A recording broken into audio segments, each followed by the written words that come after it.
All right, we appreciate Scott Foxhall coming on the show, Mississippi State pitching coach, assistant coach on the national championship team. And, of course, Scott joined us on the Modelo guest line, but gave us some kind of insight on Will Bednar and Landon Sims, among others. Sounds like to me, I mean, he didn't say this verbatim, but it sure sounds like that Landon Sims is going to have a great opportunity to be a starter for MSU in 2022. And he made some great points about, why that could happen. But again, Coach Foxhall did not say verbatim that was going to happen. I think it will. That's just my opinion. You're listening to the Out of Bounds Show, ESPN 105.9 The Zone, brought to you by Mississippi Sports Medicine and Orthopedic Center, New Surgery Center and Clinic, Lakeland Drive, Flowood. Visit MississippiSportsMedicine.com for any orthopedic hiccup. And we will go to the Modelo guest line and bring in Steve Palazzolo, NFL insider, Pro Football Focus, PFF.com. And, all right, so, Steve, I'm hearing national guys. Of course, you're a national guy, but I haven't talked to you yet. But other shows that I've heard this week that have said that Aaron Rodgers re-upped his Green Bay Country Club membership and he got his house there deep cleaned.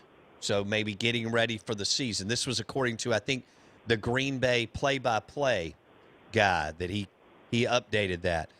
One, have you heard that? Two, do you read anything into it? I don't have those types of incredible sources like some of the other national guys. That's impressive. That was like Jimbo Fisher put his Christmas tree out on the sidewalk on like December 15th a couple years ago. Yes. I mean, as much as I said, I don't think Aaron Rodgers is gonna play in Green Bay and he's gonna be stubborn and everything. Like, what's his alternative at this point? There aren't, other than again just not playing. The one thing I thought would keep him in Green Bay is just, the lack of options or the desire to prove them wrong or the desire to just still play football. I still think, obviously, Rodgers has it. That's why this thing has come to a head. So, unless something drastic happens, I think he ends up, showing up in Green Bay and playing football, even if maybe he misses a little bit of training camp because that's what veterans like to do. I do think ultimately at this point now he ends up playing. And the Packers are one of the better teams in the NFC. Yeah. Okay. So what if Rodgers, let's say they move off of him after this year, which is I think kind of where you're going. So he plays one more year. Dead cap hits $38 million this year. I think it drops to $17 million and change maybe next year, and then they can do it. Blah blah blah. What if, as good as he is, as talented as he is, his arm, his mobility, all that, everything he's accomplished, if he walks away in a few years with only one title, can he still be a top 5 quarterback just because of all the other things he's done? Yeah, I think he'll be in that conversation. I think there's also a lot of recency bias with a lot of quarterbacks and the new era and how much easier it is to pass and all that stuff. But when you do stack up Rodgers, even against era, I mean, he is in that top 5 conversation, but it's a healthy one. There's a lot of good quarterbacks through history, right? Brady's up there, and Montana's up there, and Peyton still has to be up there, and Elway and Unitas, and depends on how far back you want to go. So top 5. I think Rodgers is still in that conversation, but it still comes down to championships and carrying your team. And even though you see something like last year. Rodgers having a 4th and 8 in the Packers, Matt LaFleur deciding to kick the field goal. You realize how much goes above and beyond just the quarterback, of course. But the quarterback is still the guy, right? I mean, he's still the guy that has the biggest impact on winning, even more than the coach, I think. Again, the Brady-Belichick saga will continue this year, looking at that. So I do think the championship stuff matters. I do think that the special moments matter and the comebacks and all that stuff. And I do think there's an element to Rodgers' game that was just missing, from you adjust your playing style to win games. Quarterbacks are able to do that. Other sports don't really have that as much, where the quarterback dictates how he plays the game, how aggressive, how conservative, You don't necessarily have that in something like baseball or hockey. You kind of have it in basketball, but that's why the quarterback has the most control over winning, is because they can dictate that. And so I do think the championships will matter. And if it is one for Rodgers, I think he's in that top 5 conversation, but maybe not a slam dunk as if he had one more championship run. Steve Palazzolo, NFL Insider, PFF.com, Pro Football Focus. I'm looking at it right now. Great site on NFL and college football. He joins us on the Modelo guest line. You mentioned Peyton Manning. Is he – he was great. Is he a top 5 quarterback? Is he a slam dunk for you in the top 5 after you go Montana or Brady, Montana, and whoever? Is he in the top 5 for you? Yeah, I think he is. I think Peyton was special the way he played the game. Now, I do think, there was a point. Obviously, it was a lot of Peyton versus Brady, and it was almost like remember A-Rod and Jeter at the same time in baseball. A-Rod had all the stats, and Jeter had the championships, and you're trying to figure out, which one's better and more valuable and all that stuff. I do think Brady has surpassed Manning in that particular debate, obviously. But I think Peyton was just so good. He was the best regular season quarterback for quite a while. The 2 times that he did go on a championship run, he really didn't play great, either in 2006 and then 2015. The Broncos defense dragged him to that championship. At the same time, he had other really good playoff games that they ended up losing. So, again, you can't always just judge the quarterback by the championships. But I do think for Peyton, it would have been nicer to see a clean championship run or two where he was more of the catalyst. But I think it's tough to deny just how efficient Peyton Manning was for the majority of his career before the wheels fell off in 2015. He was fantastic. I think absolutely he's a top 5 quarterback. Okay. I have a friend who listens to the show. He's from the Cleveland, West Virginia area. And he grew up a Browns fan. I know, that's tough. But we call him NFL Chuck. And he loves the NFL and so on. And he's starting to make a case that John Elway was overrated and Terrell Davis saved his legacy. But having said that, if you have Brady, Montana, and Peyton in your top 5 of all time, who are the other 2, Steve? Oh, man, I think so. Elway's an interesting one because, statistically he wasn't really dominant. He was not he wasn't dominant, but he always had the incredible skill set. So I can understand the argument for Elway both ways. And then you go with a supporting cast argument there.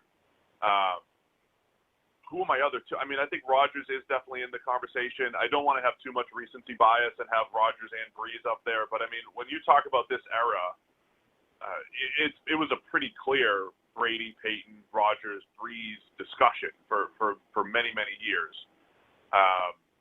I do think Dan Marino has to be in the conversation. Again, you don't have the championship, but when you just, much like Peyton, when you see him on the field, it's like, man, that just looked different. And that was different for quite a while at a time when you couldn't be all that durable. So I think Marino's in the conversation. I think Rodgers is in the conversation, and Elway is as well. And Breeze is probably in the top 10, I would say, but not necessarily in the top 5 conversation. Okay. And I'm trying to think of who I'm I got one for you. Can I throw somebody out to you? Yeah. That should be maybe even just without a doubt in the top 10. But it's one that we kind of look over. Warren Moon had to go to the Canadian Football League because people didn't have their mind right at that point in time about a black quarterback, and he's uber talented. And he didn't play for a blue blood great franchise, the Houston Oilers and Minnesota Vikings. But he was special, man, throwing the ball. Talk about you look at all these guys. Talk about Warren Moon as a QB, Steve. Yeah, and they were running that run and shoot in Houston, which was great as well. And it's unfortunate that Houston had that the Buffalo comeback back in '92. That Houston should have had a Super Bowl run there. So yeah, Moon was an incredible quarterback. He could throw the ball down the field. Loved watching the way Houston played with him under center. Spreading it out, and he did have some of his some of his better years, not necessarily in the NFL. So it's a tough one because you're comparing.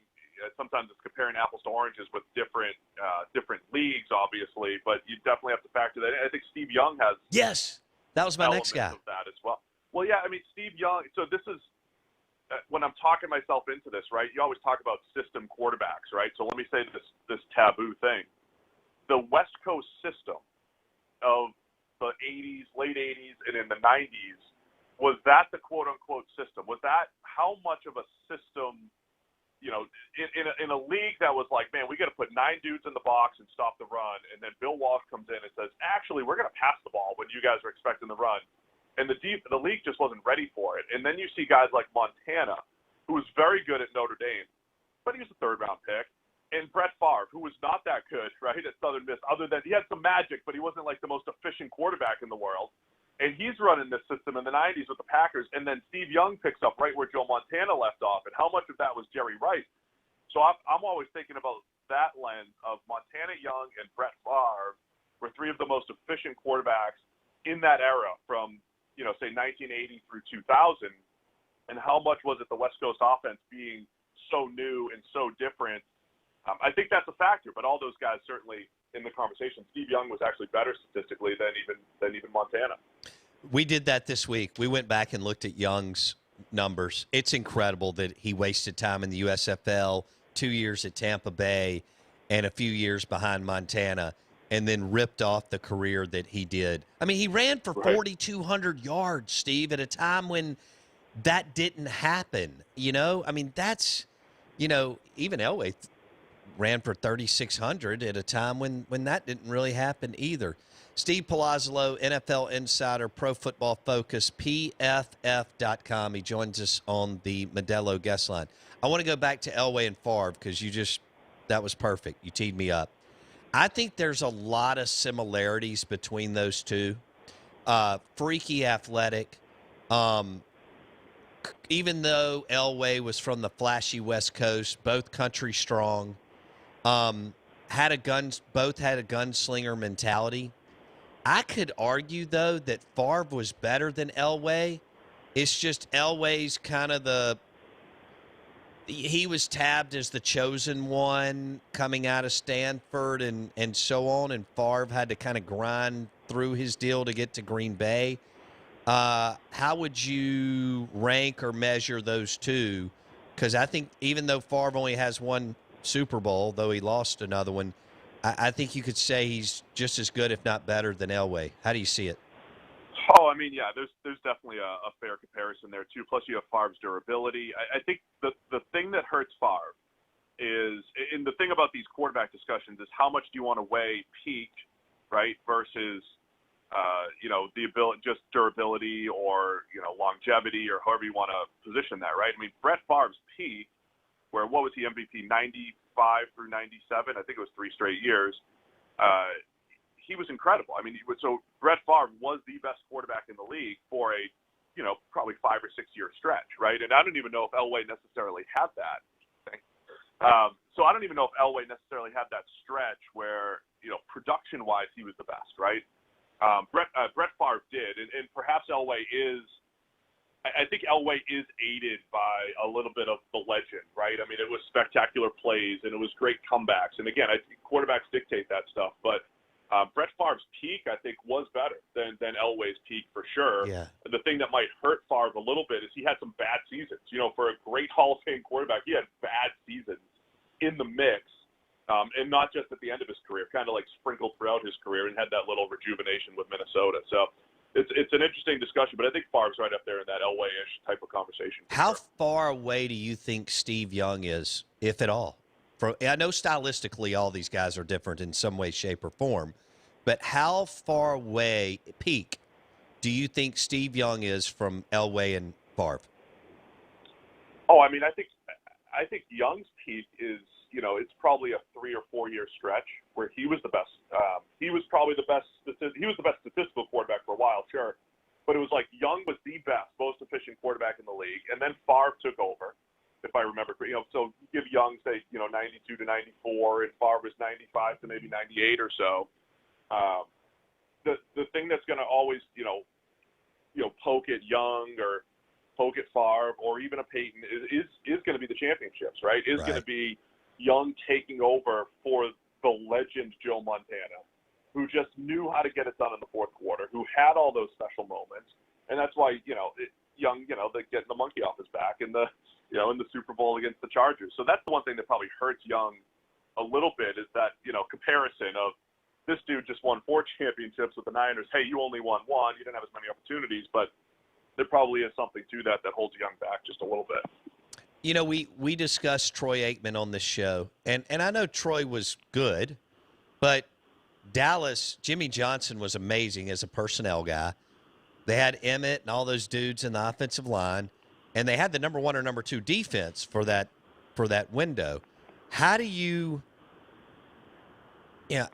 rank? Or I wouldn't even think Aikman's in your top 20. Maybe he is, but where and how do you rank Troy Aikman, Steve?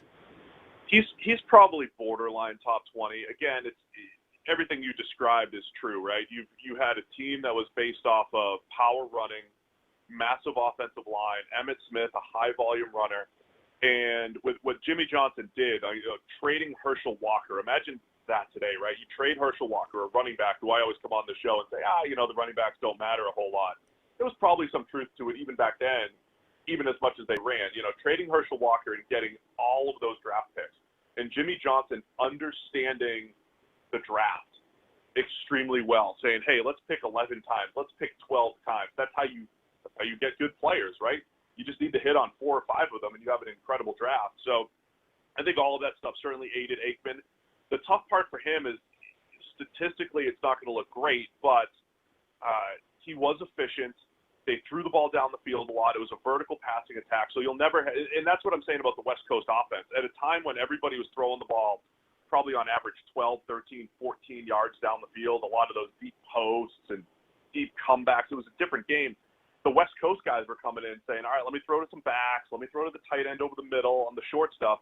So Steve Young's completing 67% of his passes, which was unheard of at that time. And, Aikman's probably in the high 50s. So it doesn't look great, but it's part of just the era. Aikman was really efficient for those style offenses, the vertical offenses at that time. So a very good quarterback. I think you have to give him credit for winning, but the supporting cast and everything that he had around him certainly was incredible and a big part of those championships. So you think you would have him somewhere between 15 and 20? Yeah, he's probably at least in that discussion. It is so tough across areas, but right. He's not as good as the 3 titles. It's not as simple as 3 titles. He's top 10, right? But it's also not as simple as just saying, well, he's not even like a 60% completion guy. He's not that good. There's nuance to the Aikman discussion, I think. Sure. Is Roethlisberger top 10? No, I don't think so. I mean, I think he's similar to an Aikman. If you look at it, but I think the era thing really matters, right? Again, it's very easy to say this last era of quarterbacks, say dating back to 2000, Brady, Peyton, Rodgers, and Brees, and I would say probably in that order. And I think they're in their own special tier. And it looks like Patrick Mahomes will probably be in that tier for this next era going forward. The second tier of quarterbacks over the last 20 years or so, I think Roethlisberger's in there. I think Russell Wilson's in there. Oh, yeah. I think, Andrew Luck was in there for a few years. I think Matt Ryan and Philip Rivers are kind of in that mix. And Eli had a couple of years where he was, considered in that mix. But I think, Roethlisberger was a second-tier quarterback during his era, which is a good place to be. It leads to a couple championships and all that. But that doesn't even make him probably top 20 all the time. Okay. So, Tony Romo, some people will argue that we got a couple of minutes here.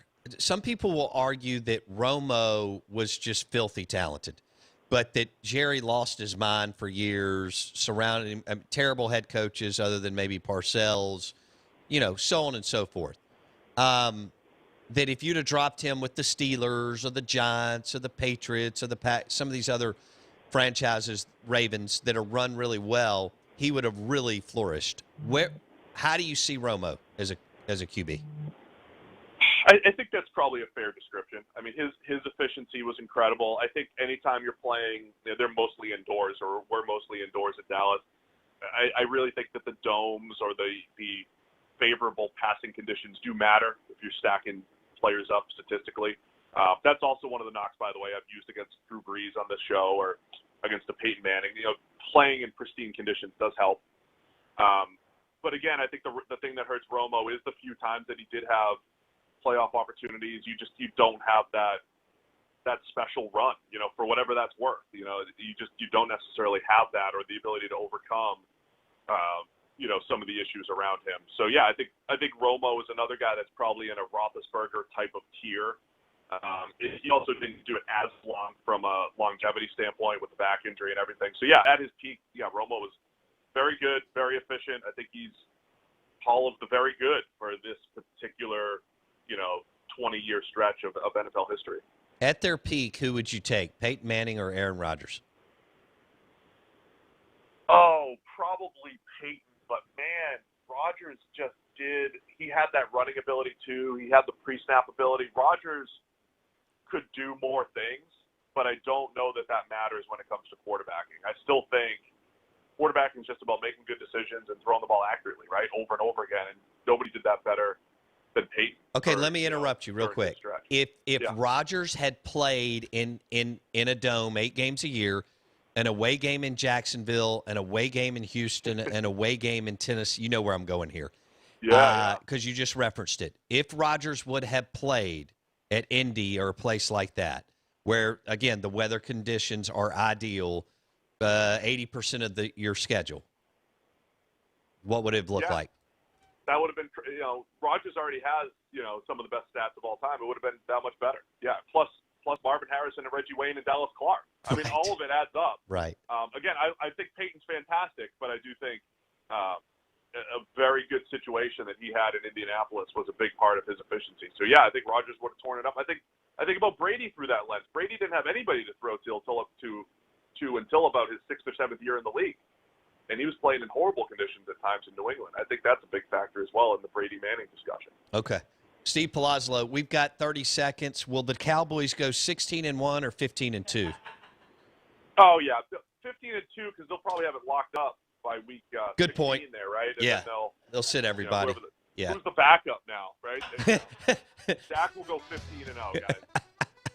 All right, buddy. Be good. We'll talk next week. Thank you, man. All right. Thank you. Steve Palazzolo, NFL Insider, PFF.com. Blake, please put it official on the books that Steve Palazzolo has the Cowboys going 16-1. But Dak will go 15-0. He won't even play in Game 17. Yeah. Game 17. All right, cool. 16-0. And then the loss right before the playoffs. And they already had the bye. Number 1 seed in the NFC. Right. Okay, cool. Which means Tampa Bay will have to come to Dallas for the NFC Championship game. Nice. Well, I guess I'll go to Golden Moon Casino after the show. The show is powered by the Golden Moon Casino Sportsbook and award-winning Dancing Rabbit Golf Club. We'll tell you about what's happening at Edwin Watts Golf Shop on County Line Road on the other side, and we're making a dot rocker in a few minutes.